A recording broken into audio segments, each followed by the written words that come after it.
Like and subscribe and click the bell icon to get new video updates. Russia's invasion may have started Third World War.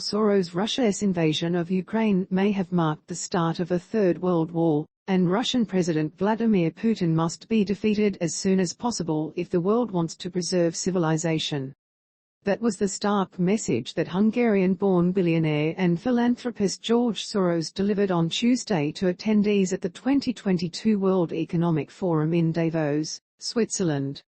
Even when the fighting stops, as it eventually must, the situation will never revert to where it was before, warned the 91-year-old Soros.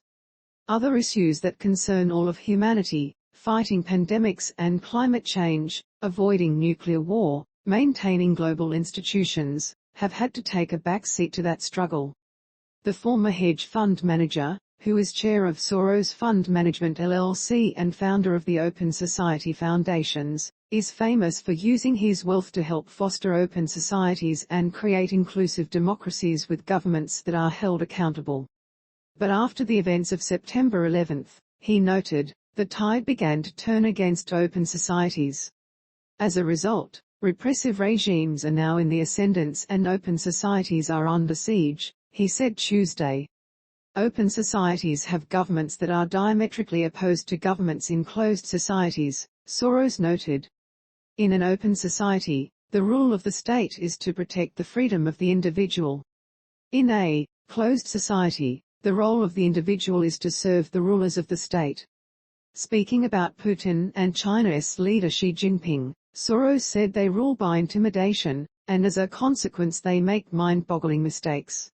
He pointed to China and Russia as the greatest threats to open societies aided by the development of digital technologies and especially artificial intelligence. In theory, AI ought to be politically neutral, it can be used for good or bad. But in practice the effect has been asymmetric. It is particularly good at creating instruments of control that help repressive regimes and endanger open society, Soros said. The billionaire also criticized China's zero COVID-19 lockdown policy, saying it has had disastrous consequences, pushing the Chinese economy into a freefall since March, with negative results for the global economy.